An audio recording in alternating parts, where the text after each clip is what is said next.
Missed an episode of your favorite podcast? Choose from over a decade of content in our archives, not just the latest episode. All free at gcnlive.com.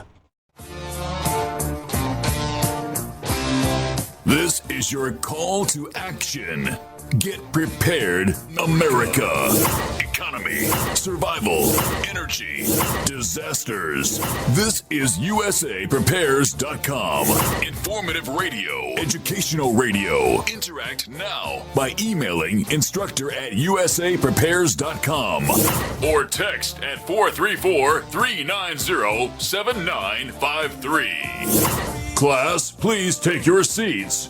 Now, your instructor, Vincent Finelli. Just one more drop. Everyone all set, cocked, locked, blissed? Here we go. Your dial's set correctly to USAPrepares.com. Dr. Shealy, are you blissed? Yes. And class, if you'd like to call in and chat with Dr. Norman Shealy, medical doctor, 866-582-9933, 866-582-9933. And this is where converging threats are confronted daily by your instructors. I'm Vincent Finelli, and John is engineering the broadcast in Minnesota. Dr. Shealy, I got a call from Miles this morning. Miles is in Europe. He is one of our senior instructors.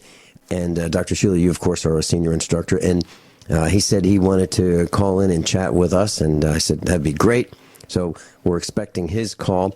And if you have some medical concerns or issues and you'd like to call us, 866-582-9933. Dr. Shealy, I want to thank you personally for helping on the telephone with my mom on Thanksgiving. And she had a terrible bout. She ultimately, we found out what was wrong. She had a urinary tract infection, and it became so serious that it was in her blood, and she was admitted to Mercy Hospital, which we now refer to as No Mercy, and they treated her with Levaquin, which is a pretty powerful antibiotic, and she's home now. And but I can tell you, Dr. Shealy, about neglect at the hospital. It is the most serious thing I've ever seen. No Mercy Hospital has a, I don't even know what you call it. The way they staff the nurses and the aides, they work 12-hour shifts. And if you see the same nurse 2 days in a row, that's a miracle. And I don't like that. I like it when you see the same faces over and over again, because in my opinion, when you see the same nurse on Monday and on Tuesday and on Wednesday and on Thursday, that nurse may have 5 patients. And that nurse would say, whoa, I see a change since 20 minutes ago. Something's wrong. And they can act immediately. Or they can say, wow, there's a great positive change since yesterday. Things are working right. And they can report that to the doctor. But without the continuity of staff, there's no way. Wow, there's a helicopter flying over the farm. That's unusual. Without that continuity, that component of change in a person is missing. What do you think about that? You're asking for common sense. I am. And ethics. Mm-hmm. What planet are you living on? You are? Well, you expect merciless to have mercy? I started to relate the story about, and I didn't tell it exactly, but I mentioned that Mercy wanted to advertise on a radio station where you were broadcasting as a medical doctor. Now we're talking about Mercy Hospital in Springfield, Missouri. Can you share that story, Dr. Shealy? Would you like to? It was still St. John's at that time. And one of my agreements with KWTO is that there would be nothing related to medicine or health advertised immediately before or during or immediately after my particular program. So one day, immediately, I'm talking about half a second before my program, there was an ad for their medical insurance program. So when it came on, I said, well, folks, I have to tell you, I cannot recommend St. John's Medical Insurance Program. I would suggest Cox is better.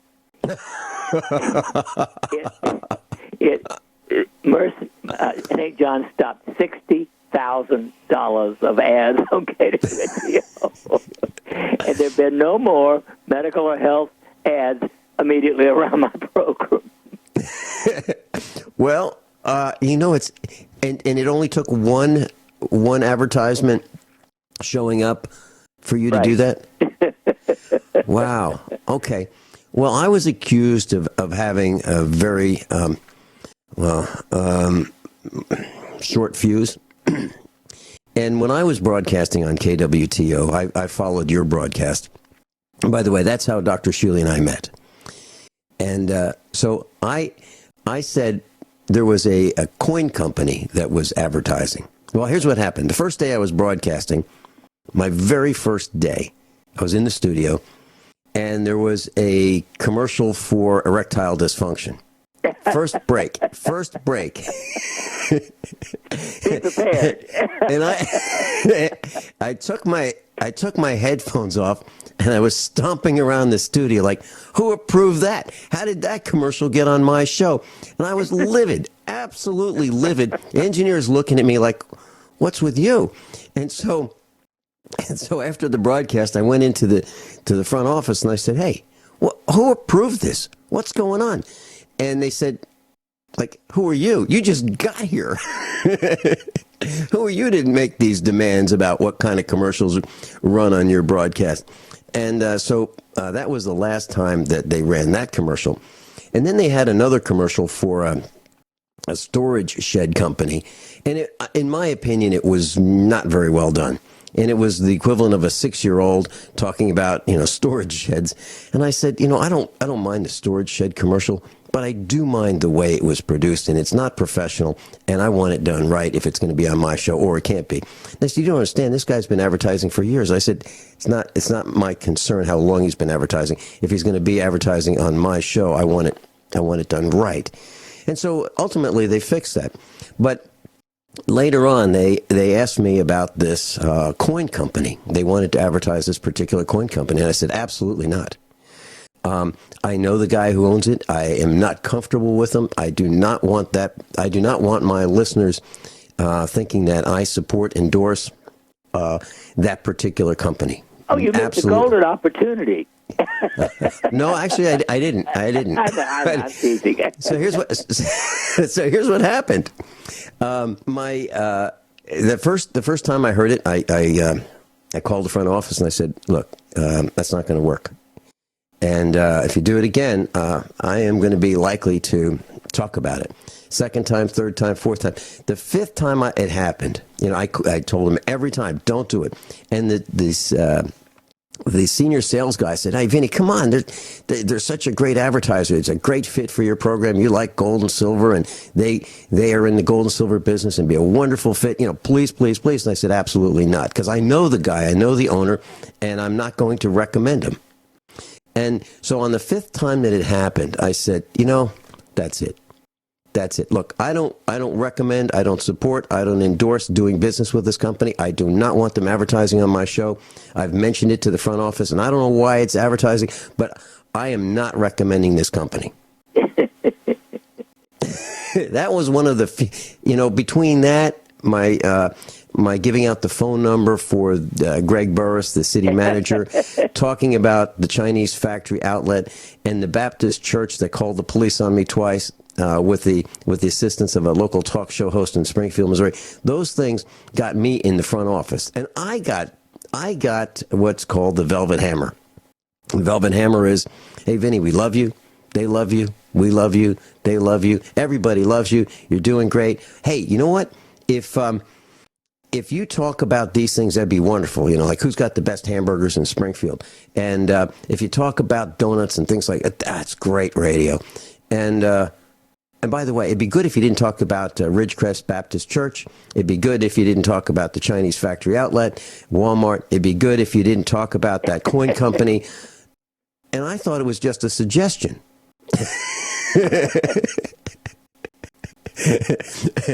And it was not a suggestion.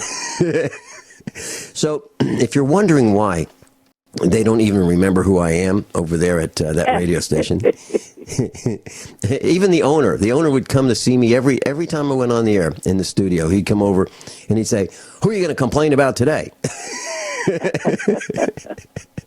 And now when people say, "You know a guy named Finelli?" I've heard of him, but I never met him. That's the response. But anyway, I think that was why I am no longer broadcasting in Springfield, Missouri at that particular radio station. So I wanted to share that with you. Dr. Shealy, so Merciless Hospital or No Mercy Hospital, I have called the CEO's office, and I am unable to talk with the CEO. I'm unable to talk with the CFO. I'm unable to talk with the COO. The only people who will talk to me are what they call patient safety. And I figured out what patient safety is. Class, I'm a survivalist, and my plan is to be independent of everything that I can so that supply chain disruptions have a minimum impact on our family. What's the first thing that you do when the power goes out? I've researched the best value solar energy system that I can find, one that's backed by the technical support necessary for the undertaking. The system's installed and is generating electricity right now with equipment purchased from ironedison.com. You heard Brandon Williams, CEO of ironedison.com, right here on USA Prepares. Together, we designed our system. In my opinion, our ironedison.com system has more features, more value, and more potential than any other system I found.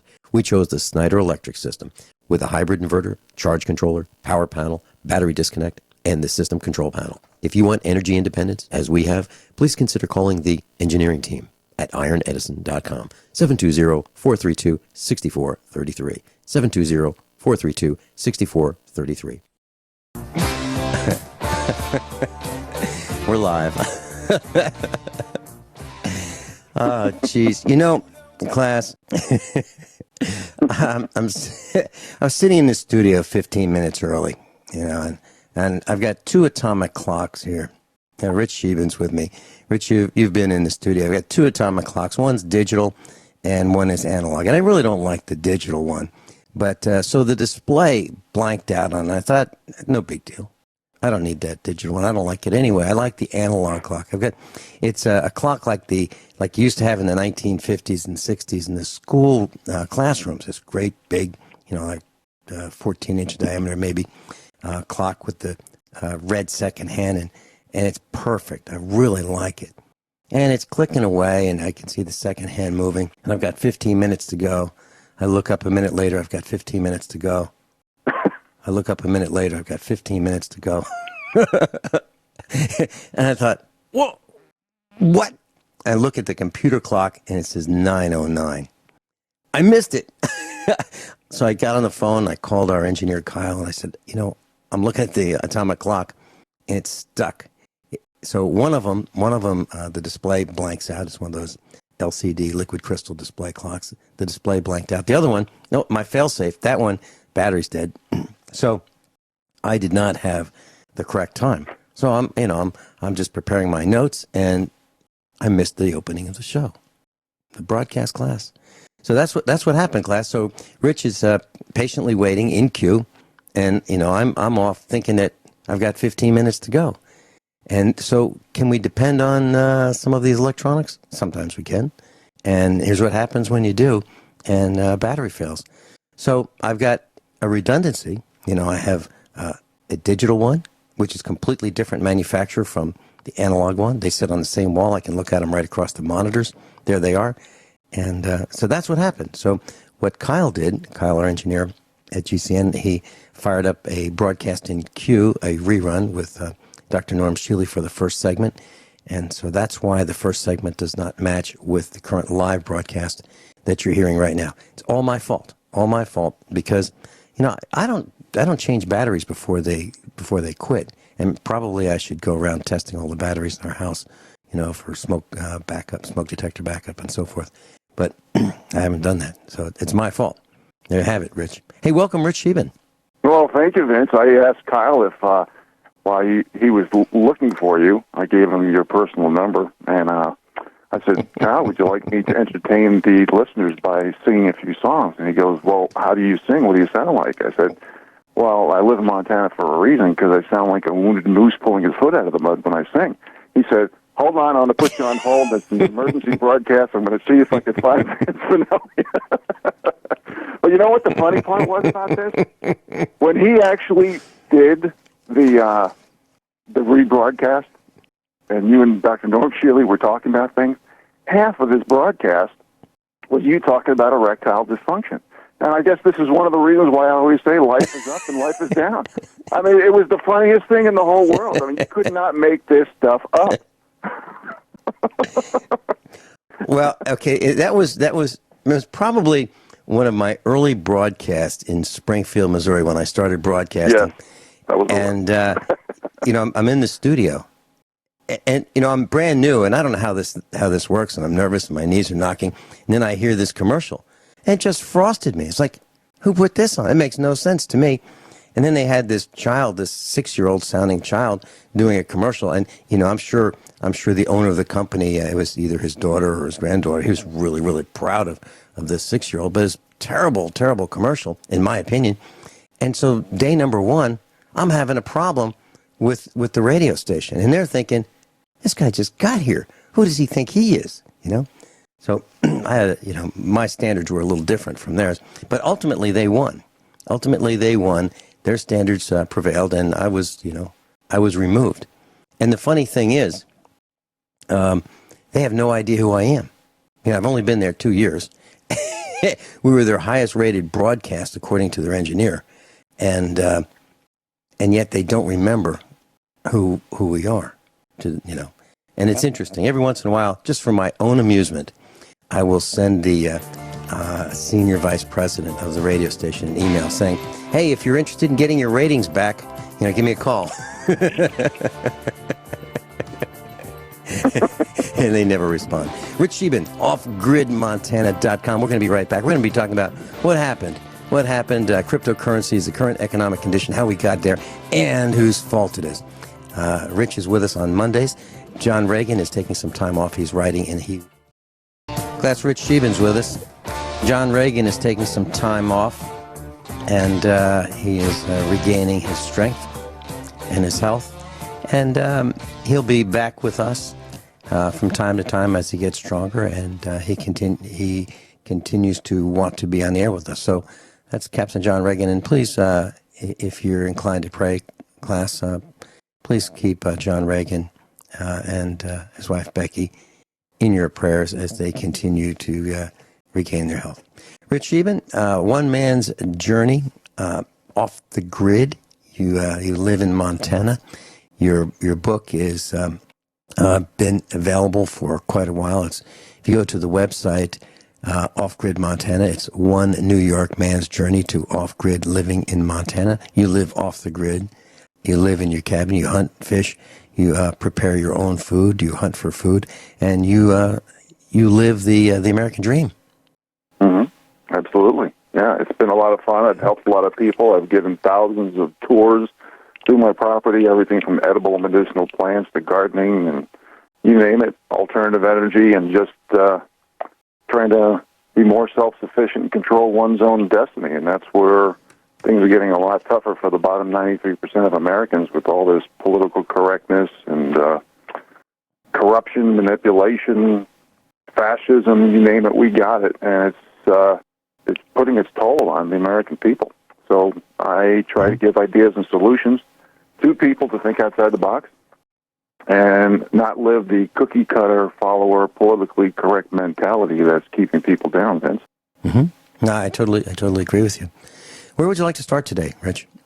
Well, I'll tell you what, I'd like to start with, this is going to sound a little tongue-in-cheek, but it's actually going to be quite serious. I just sat down one day for a few hours and just thought of all the articles I've read just over the past few months, basically adjectives, nouns, and labels of the media blaming certain groups. And I just want to go over some of these labels, nouns, and adjectives, and tell you what percentage I think that they are at fault. And then at the end of that, I'm going to tell you who's really at fault. So the list goes as follows. And while I'm mentioning this list, I want you all to think about what are they going to do in the future to us, okay? So here goes the list. The IMF, the World Bank, the Bank for International Settlements, all the central banks, the Federal Reserve, the big six banks, the cartel, the groups who demand the bars of standards and expectations to be lowered, any political correct group, any social justice warrior group, the Bilderbergs, Kissinger, the Rothschilds, the Rockefellers, the Illuminati, Gates, Bezos, Soros, and his 187 different companies and NGOs, the Clintons, the Russians, the mainstream media, the neocons, the establishment, the New World Order, the rhinos, the liberals, progressives, socialists, communists, Zionists, elites, aristocracy, fascists, Islam, brown shirts, mercenaries, feminists, wealthy top 1%, the deep state, powers that be, powers to be, powers that shouldn't be, or as like a lot of people refer to, them and they. Now, the reason why I did this, folks, is you got to remember the elite, the powers that be, the aristocracy, whatever label you want to use, their number one MO is to distract, dumb down, and divide us by every group imaginable. Race, skin pigmentation, gender, sex, religion, ideology, generations, and any way they can divide us. And that's why 50% of the questions from the mainstream media that's bought and paid for. Beyond fake news, they're bought and paid for by these groups and these people I just mentioned. Okay? 4 or 5 companies control 95% of the information. And that's why they race bait, they gender bait, they sex bait, they religion bait, the ideology bait. They want to divide us by every group imaginable.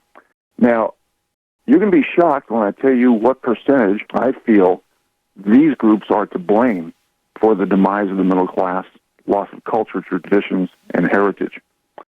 And the number I attach to these groups, folks, is 10%. Now, before, I can imagine how many people are, thousands of people are really ticked off that I said this all around the world.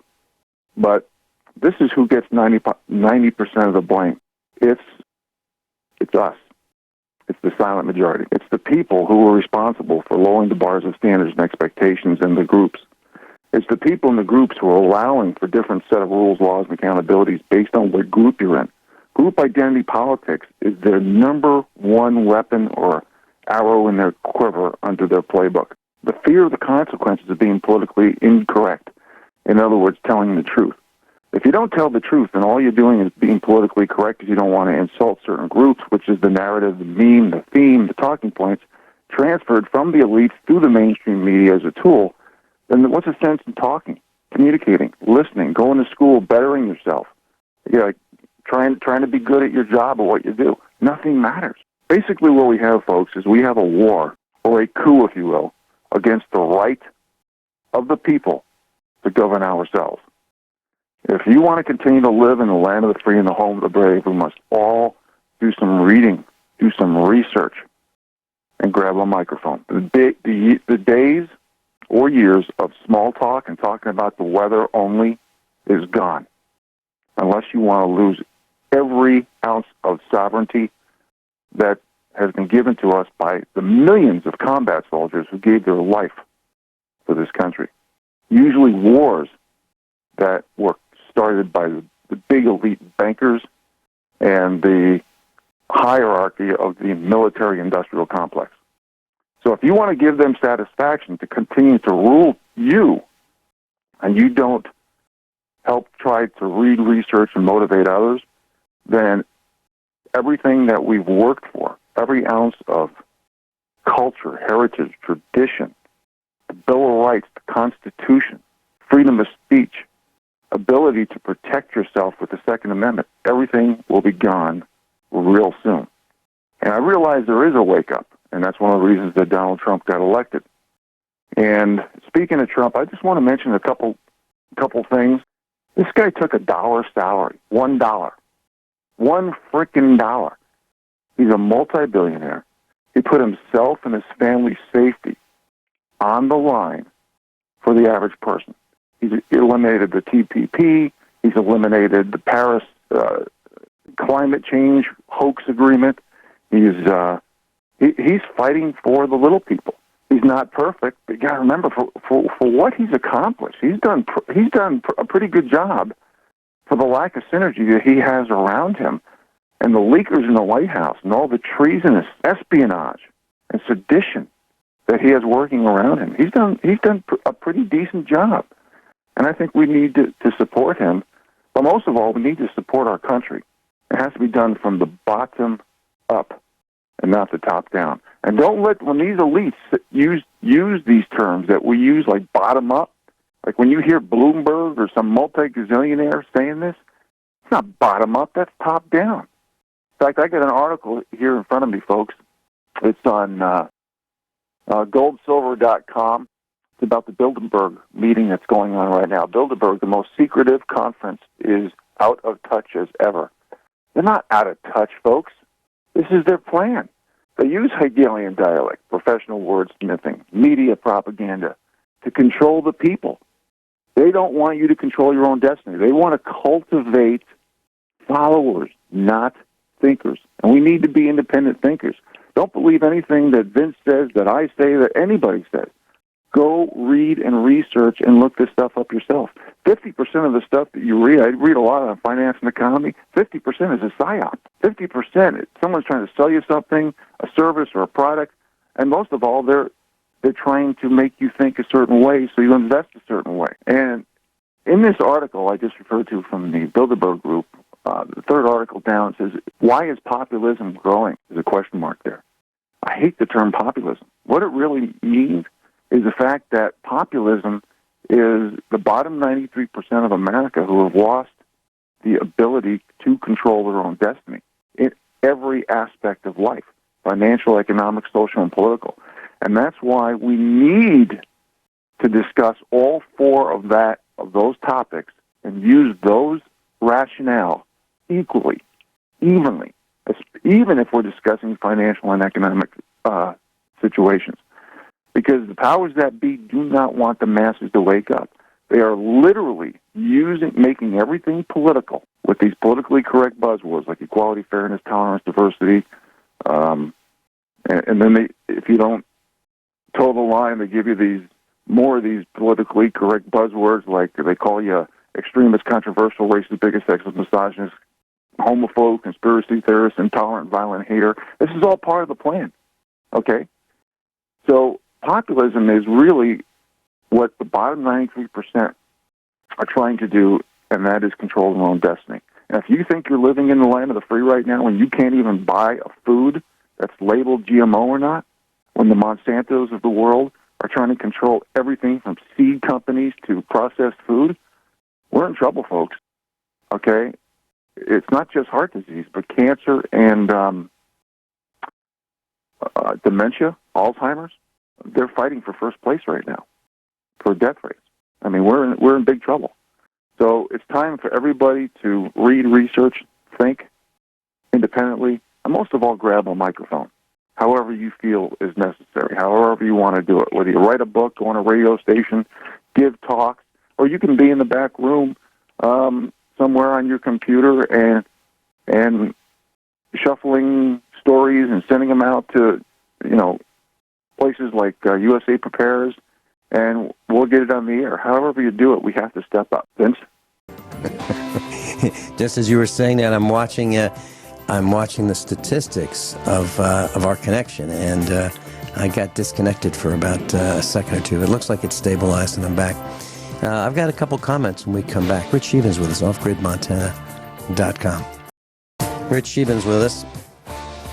And Rich, you were talking about independent thinking, and this jives with what you were saying before. A couple of years ago, I was watching this this news report. Vincent, you all and the right? reason I was watching this news report on television, yeah, I'm here. I was watching this news report on television, and the reason I was watching it is it was about USA Prepares. They did a little special on us, and they were talking about this group, this meetup group we have, and these. Yeah, we're here. Can you hear us?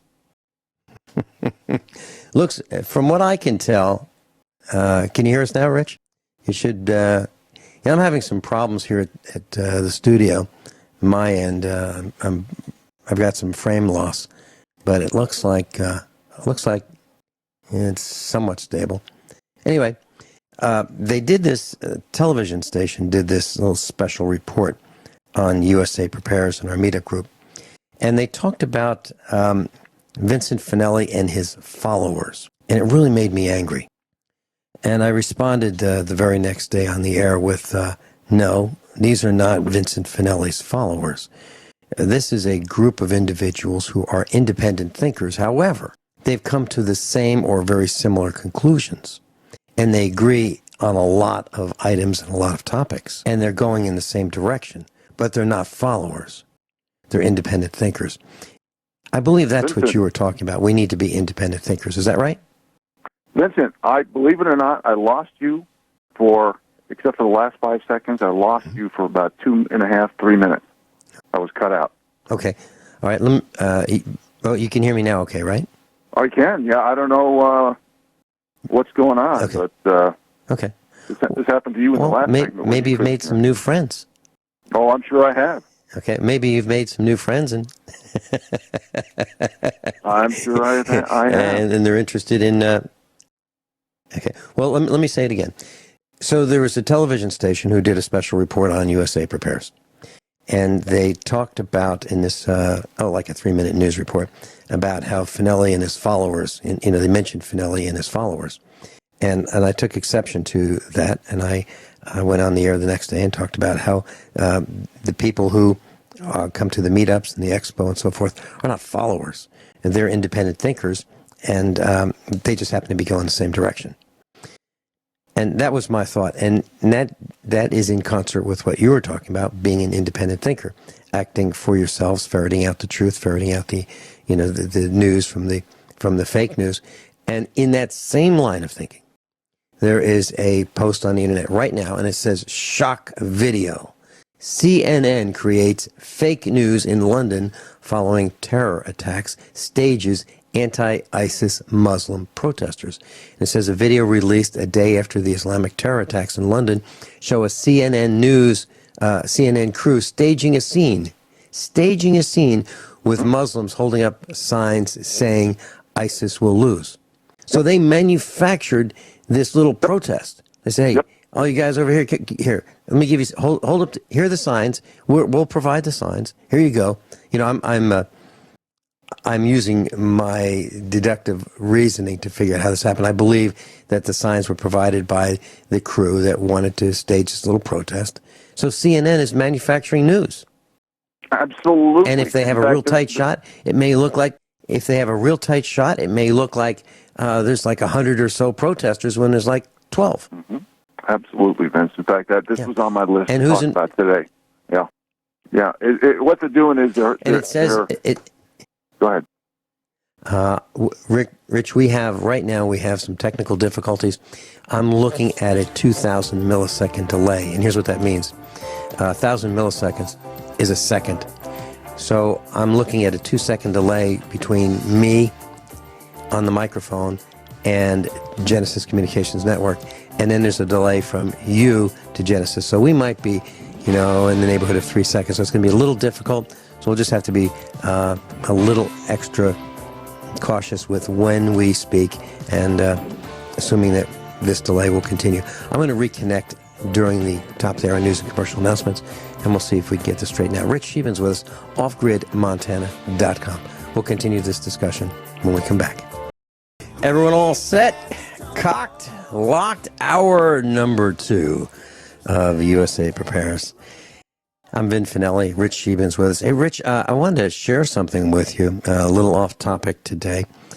But over the weekend, I had a chance to run into Springfield, Missouri.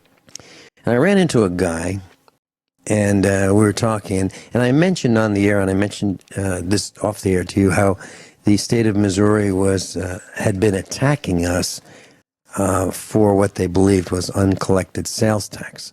And they wanted $100,000 from us, and then they also wanted another amount of $1,000 from us. And I came out swinging. I just wasn't going to put up with their threats and their illegal attempt to collect sales tax that was not due from us. And I talked about how, when the IRS comes after a person and they're being audited, for example, friends, family, neighbors, if they hear of it, they would say, well, that guy must have been cheating on his taxes. Well, that's not necessarily the case. In our case, it was not the case. And here's what I found out. And I said, I believe that there's a systematic abuse by the revenuers in Missouri to collect tax not due. And what they're doing is sending out notices of unpaid sales tax as a fishing expedition to see how many people would say, you know what, they only want $5,000 or $3,000. If we just pay it, maybe they'll just go away.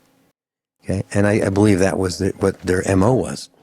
So I ran into this guy, and I'm on this mission now to avoid paying sales tax in Missouri because of how outrageous these individuals are who work in the Division of Revenue. Well, I was talking to this guy, and he's older than I am, and they're coming after him for thousands of dollars as well. So when I said that I believe that there was a systematic abuse, now we have proof. So what does this guy do? He has a small business, just like we do here at USA Prepares. He has a small business. He sells online. He sells out of state. And there's no sales tax due on out-of-state purchases in Missouri. So if you're a company and you sell online to Illinois or Indiana or New York or Connecticut or New Hampshire or wherever, there's no sales tax that you collect for those states. And there's no sales tax that is paid to the state of Missouri on out-of-state purchases. And also, this person teaches lessons. He teaches classes. And there's no tax on them. And they're coming after him for thousands of dollars as well. So it's not just us. So what is it? I believe we hit the nail on the head the first time when we said that the Division of Revenue is looking for companies in the state of Missouri that sell products out of state or that they can attack and demand revenue. Now, what did they do? They did exactly the same thing that they did to us. They demanded money being paid. They've threatened this guy, liens and so forth, against his property, and they can't prove their case. They're saying, you owe this amount, but they don't say, based on sale number 1, 2, 3, 4, 5, 6, 7, 8, 9, 10, here are the sales. We know you've made these sales. Here are your customers. Here are the amounts and dates of the transactions, and you owe this tax. They can't do that because it's a fishing expedition.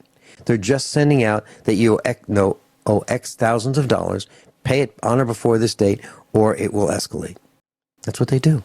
So what do you do, class? You fight them. You tell them, well, let me say it this way. I'm not going to tell you what to do. I'm going to tell you what I did. I said, prove your authority. Show me where it says that you are entitled to this tax. Show me who's accusing me. I want to know name, rank, and serial number of who's accusing me.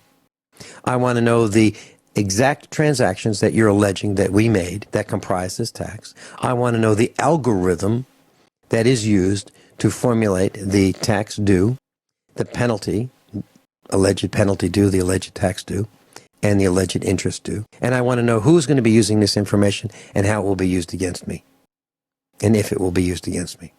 I want to know everyone involved. Help me with that, and I will do my best to help you understand. That's what I did. And you know what? I got 2 letters of apology from the state of Missouri, from the highest ranking individuals, saying so sorry. So class, this is systematic abuse. And you're even hearing commercials on the radio about, when the IRS comes to get you and so forth. It's not just the IRS. It's the state. So if they're doing that to you, you can resist. And so now here's what I'm doing. I had my hair cut over the weekend. And I sat down with in the chair, and I was talking to the same gal who's been cutting my hair for 10 years, or almost 10 years. And I talked about the difference between a tip and a gift. And I explained to the person cutting my hair that if they receive gifts, they can receive up to $14,000 in gifts before they have to pay tax on it. So just change the term tip to gift. And I was at a restaurant, Rich, and normally I don't eat at restaurants, but it just kind of happened that I had the family with us. And I asked for the manager to come over. And I said to the manager, if you could give your tipped employees a 20% raise without it costing you anything, and this is a national chain restaurant, would you do it? And she said, yeah. And I said, well, here's what you do. You go to your IT guy, and where it says on the guest slip, where you write your tip in, it'll say, here's the amount of the meal, and then 15%, 18%, 20% suggested tip. You change the word tip to gift, and now it's tax exempt from income tax. And you can give all your employees who get tips a 20% raise just by doing that, just by changing that one word. That's my belief. And she was grinning from ear to ear, and I said, now, your homework is to look it up and see if I'm telling you the truth. And I believe I am. So, Rich, I'm on a mission to help prevent the state governments from stealing more of our money because they attacked me. They attacked the wrong guy. Now I'm coming out swinging. So now, everywhere I go, I'm teaching people about taxes and how to avoid paying taxes you don't have to pay. That means buying used, buying secondhand, barter, and buying from out of state. What do you think? First of all, Vince, can you hear me okay? Yeah. Okay. Because during the last commercial break, it was going in and out, so someone's fiddling with stuff with our communications. I just want to... Okay. Well, let me address what you just said. First of all, you got to remember that the governments are broke. Government pensions alone, never mind spending and debt and the credit bubble and everything else, is $5 trillion in the hole. And state governments can't print state and local governments like the federal government can as well. So what they're trying to do is everything's upside down.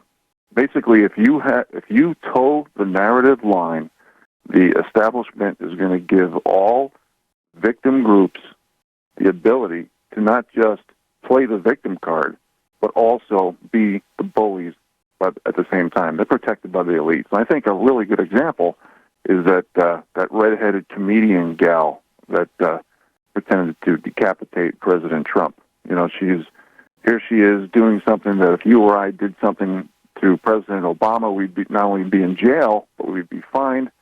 And she not only gets away with it, but she gets to play the victim card and be the bully at the same time because she has the protection and the backing from the certain establishment. Now, Rich, just let me interject for a second. She's going to have to rely on her looks now. You're going to get. Oh man, you're really going to get me in trouble now. All right. Well, you know what? What all this is meant to do, Vince, it's meant to make the people submissive. It's meant to break your will. This way they can basically throw all this race baiting at you, throw all these politically buzzwords at you. You got to remember, the mainstream media is 4 or 5 companies, okay? Their job is to manufacture perception, pity, guilt, and ideology. In other words, sway public opinion. If you don't hold the narrative, the meme, the talking points, and try to grab the microphone from these people, we're going to be in big trouble. I mean, these people are very powerful, and you're doing exactly what you need to do, and that is to give ideas and solutions to the people. Because, I realize there's a lot of blame to go around, but the mainstream media, the demographics that we're in, the central banks, the Keynesian economic catastrophe, which is basically interventionism by the elite, and group identity politics is rigging the game for everybody. So we have to figure out ways to control our own destiny. You mentioned the word barter. If you had a radio show and you just talked about bartering on your show, the IRS would be all over you. But the elite do it all the time. They just have different names for it, like quid pro quo. When somebody who's in the bottom 93% are the poor slash middle class, or what's left of the middle class, and they do something crazy, okay, they're going to get other derogatory terms thrown at them. They're going to be demonized, discredited, delegitimized. But guess what? If they're called crazy for doing something crazy, that's a compliment. There's going to be a lot more worse stuff thrown at those people if they do something that they shouldn't be doing. But when the elite do it, they call it eccentric. There's different terms, different words. There's Hegelian dialectic. There's professional wordsmithing. There's media propaganda. It's all about swaying public opinion so the elite, who have an addiction to power, money, and control, can keep the status quo. Now, I think I've mentioned this on your show before, Vince. To me, when you hear the term status quo or an implication towards that behavior, what that really means, folks, is an incognito caste system. Not as deliberate or obvious like India. That's exactly what's happening. They're creating a caste system in America where the average Joe cannot control their own destiny, Vince. It's absolutely true. The average Joe cannot control his own destiny. Rich Scheben's with us, offgridmontana.com. Rich lives off the grid, literally off the grid. He's not connected to power poles, as most are. Rich Scheben's with us. Rich, I know you're up to the minute on the news.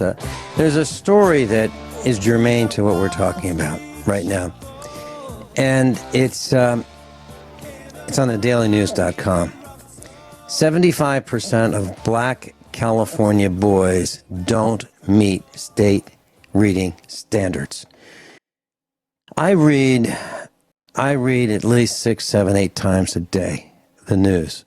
Literally. I know you do too. You probably read more than I do, because I can't do it when I'm on the tractor. But or I probably would. I mean, if I could safely, do farming and read at the same time, I probably would. But I can't. But 3 out of 4 African Americans or young black boys in California's public training camp don't meet reading standards.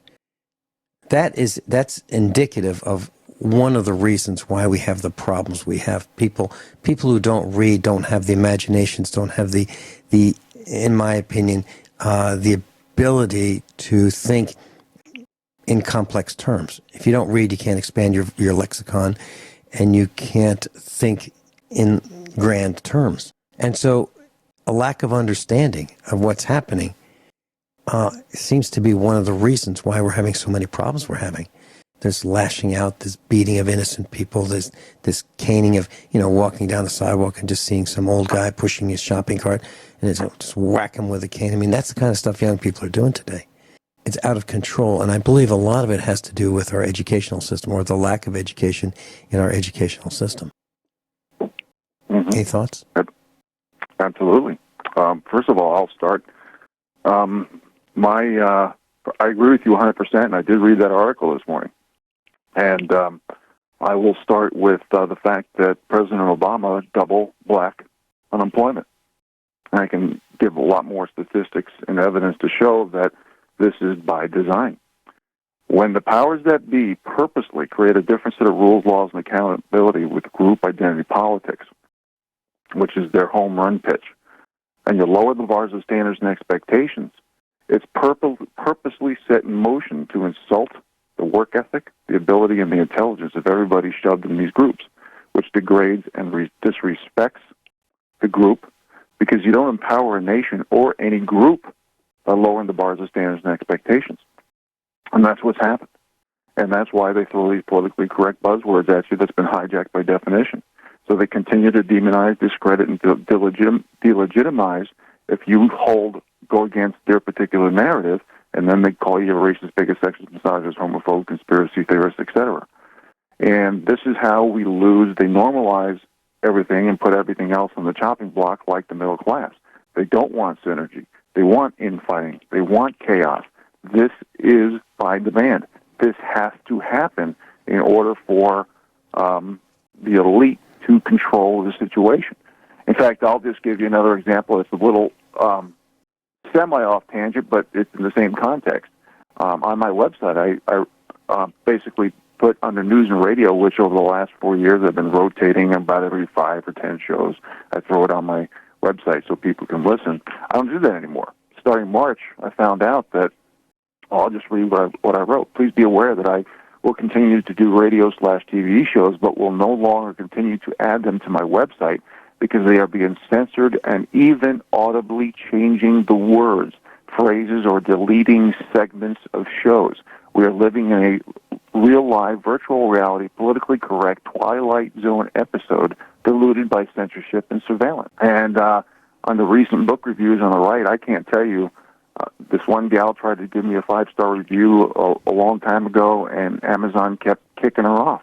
I've had hundreds of 5-star reviews get deleted. The powers that be are going to make sure that the narrative, the theme, the talking points, the memes, they have the microphone. And they want to basically they have risk-free communication where they can purposely lower the bars of standards and expectations for certain groups. And then if anybody says something about it, they get demonized, discredited, and delegitimized. And this is why the average American person is losing control of their own destiny. We have to speak up, we have to read, research, and grab a microphone, people. Yeah, and let's, when we come back, I'm going to tell you a little story, a short story. It'll take about a minute, maybe 90 seconds, about how I believe the supply chain is being impacted by this dumbing down and lack of communication and lack of understanding. We'll be right back. Class Rich Scheben's with us. And so, Rich, here's a story. I've been experimenting with making Italian beef, and one of the ingredients in making Italian beef, well, you start out with a chuck roast, and you trim out the fat, and you put it in a cast iron pot with a lid, and you cook it very slowly, for hours and hours and hours. One of the ingredients, additionally, is pepperoncini, and these are like Italian peppers, pickled peppers. So you can always get them for a very small jar for around $4, and I'm certainly not willing to do that. And I wanted to buy by the gallon, so I went to Sam's Club. They didn't have it. I'm thinking Mount Olive or Vlasic, the way they used to have them. Nope, can't find them. So I went to the Chinese factory outlets in Springfield, the large super centers. They don't have them. So I finally went to another store that I thought might have a really big supermarket, and they had them, but they were about $11 for a gallon, and they should be about $8. So I refused to be gouged, and I did not buy them. So I found a small supermarket chain, and I asked for the manager and asked them if they could order Mount Olive or Vlasic for me, and they said sure. Sure, they thought they could do it, but I'd have to buy a case of them, a case of 4 1-gallons. So I said sure, I'll be glad to do that, and it was about $32. So roughly $8 a gallon. That's where I wanted to be, and I thought that was fine. Here's the point I'm trying to make. So it would be there on Thursday. Okay, Thursday comes by. I call up and say, is the case of pepperoncini in? No, it's not in, but next Thursday. And the brand that they were going to get was Mount Olive or Vlasic. And then they called me and said, look, we can't get that brand. It's going to be a different brand. I said, okay, what brand? They said Savor. So I looked it up and I said, okay, that'll be fine. So Thursday comes by and no, they're not there. This goes on for close to darn near a month. And finally I get them. But it's not Savor brand. It's not Mount Olive. It's not Vlasic. It's some imported Greece from Greece brand that I've never heard of. And that's okay with me because the ingredients listed just fine with me. But the point is, how come it takes a month to get 4 1-gallon jars of pepperoncini peppers? How come? And I think it's lack of communication, miscommunication, and the system is breaking down right in front of us. Just like yesterday when I needed to rent a tool to repair an air conditioning compressor on our tractor. We're going to be doing hay in the next couple of days. And it is really hot inside a cab tractor. Well, the air conditioning compressor failed, and I needed to put a new seal on the clutch of this air conditioning compressor. So I'm going to rebuild it. And all I need to do is rent this tool. And like AutoZone and O'Reilly's, they will let you rent a tool. And I don't know why they call it renting. But if you put a deposit on a tool, they will let you take it for a few days. And when you bring it back, you get your deposit back. So I don't know why it's called renting. It's like deposit, borrow the tool, return the tool, get your deposit back. Well, this tool was not available. I had to make 4 phone calls to find one store that had this particular tool. Things that I'm looking for are getting really hard to find and difficult, and takes a lot longer than it used to. Before, you used to be able to just go to the store. It used to be just go to the auto store and say, I'd like to get whatever it is, and they'd have it. Now, they don't have it. I'm seeing this more and more and more. What I'm saying is we're falling down. Are you ready for my response, Vince? I certainly am. Okay. I know we had a 3-second delay, and I wanted to make sure that it was appropriate. First of all, your examples with the pepperoncini. I'll say it 2 words. It's, besides what you said, you're correct. But 2 words, from my perspective, to add to your argument is the fact that they're conditioning the public. Food inflation is done by 2 things: smaller packaging and devaluing the dollar. So this is what they're doing. They're conditioning the public. Food is going up. I've said this many times, even on your show. We're in a deflationary spiral because of demographics, debt credit, pensions, valuations. The headwinds for future rates of growth look very bleak. So when you look at global debt, corporate debt, household debt, government promises, this is why we need to be prepared. We need to be more self-sufficient. We have to be thinking outside the box. We have to be reading, researching, independently thinking, and grabbing a microphone to help others. Second of all, as far as your tractor example, customer service is being eliminated. How many years, how many decades now have American companies been going overseas and using overseas low production costs and people for things like customer service? I mean, how many times have you called India or Pakistan or Indonesia or whomever to get customer service? And a lot of them do a good job, but it's because they're lowering the bars of standards and expectations, and they're conditioning the public so the elites can make more profit. Now, we live in this disposable nature of goods in America. So your tractor example is just an example of, again, conditioning the public and why we need to be more self-sufficient again. And we need to have relationships with our neighbors. We need to communicate. We need to say, okay, this person's he's an expert in this, this, and that. That person is an expert in this, this, and that.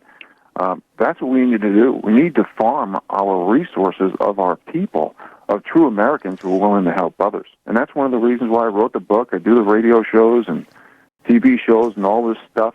It's not for fame. It's not to be infamous. It's not for the money. It's to give back and help America. And this is what we all need to do. And Vince, you're doing a heck of a job. I got to say, you're a great American. Rich, let me share something with you. Last week, we had a failure of a dehumidifier here, and I was just frosted because it was a Whirlpool. And I thought, this darn thing, the old ones from the 1980s are working great. Got a couple of them; they work great. This newer one that's less than 10 years old has failed, and I was just frosted. And I got on the phone with Whirlpool, and they're like, no help at all. So bottom line, it would cost more to repair it than the thing cost in the beginning. So I got on the internet and I found a guy who had a dehumidifier, and I called him up and he said, yeah, come on out. So I went out, and I went out to buy it. And I'm sorry, before I left, I called him and said, I'm on my way. And he said, he had another one. And so it was $40 for one. And I thought, let me get 2. So I said, I'll take the other one. He said, okay, that'd be a total of $60. So I go out there. And he said, look, I can't take $60. I'll just $40 would be fine. I said, no, we agreed on $60. So I gave him the $60. Next thing I know, I get my 2 dehumidifiers, and he's loading 3 more in my vehicle. So now I have 5 of them. So I thought, okay, I'll make sure that they get good homes. Now, but here's the point of this story. It has nothing to do with that transaction per se. It has to do with when I got them home, I took them all apart, took the covers off, and I powered them up. 3 of them didn't work. 3 of them didn't work, and 3 of them were the same on the inside. A Kenmore, a GE, and a Haier, H-A-I-E-R brand. all manufactured, looks like from the same compressors, the same factory, the same evaporator, condenser, all that. But they've got different skin on the outside. All three of them had compressor failures. Now, I'm not saying that this man sold me 3 defective units. He didn't know. He didn't know that they didn't work because they were given to him.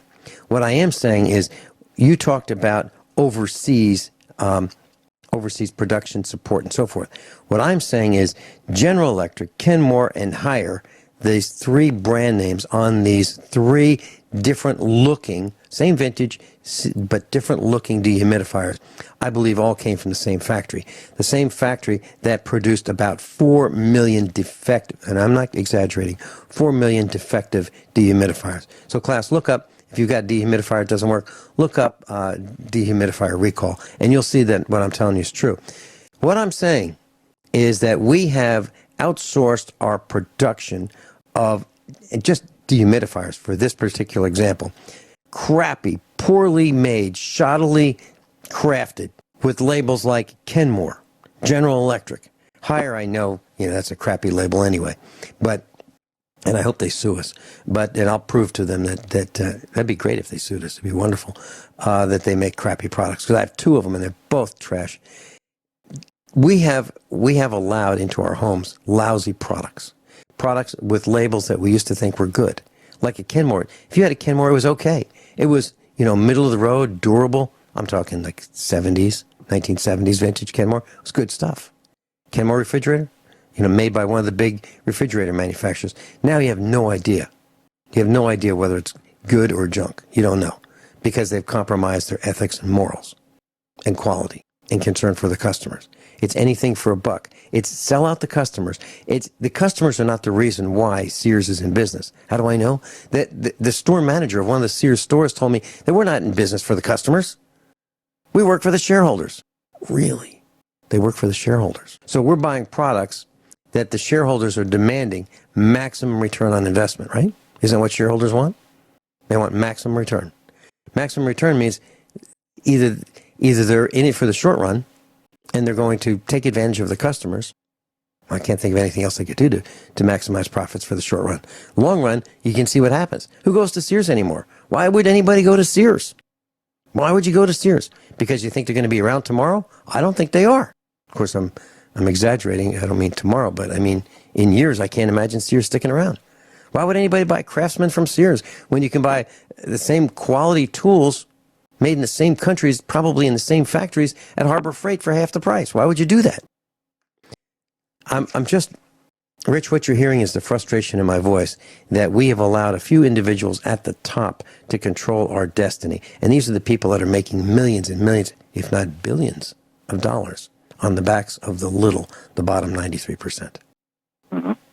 Absolutely. You want my response? And you, one second. When I look at class, next time, if you happen to make a mistake and you end up taking a wrong turn and you end up in a Sears parking lot, and if you compound that mistake by going into a Sears, and you further compound that mistake by looking in the tool department, take a look at the tools that you see and look where they are made. Look and see if it says proudly made in USA. See if it does. You're going to be hard-pressed to find that. You will find made in China and made in Taiwan. You will. Rich Scheben, now your comment when we come right back after these few short commercial announcements. Rich Scheben's with us, off-grid Montana, and he'll be with us on Mondays. So make sure you set that dial to USA Prepares. Class, I was talking about Sears and how I learned from a store manager that Sears no longer works for the customer. They're not in business for the customer. They're in business for the shareholders. Rich, you had a comment on that? I did. My thoughts about Sears? Yeah. Well, I just want to talk about your last segment and that. First of all, let me mention a few facts. U.S. public-private debt is 375% of GDP. Businesses can't even afford labor, so wages are falling. I mean, you can't even tell a joke in the hallway in America without human resources or attorneys getting involved.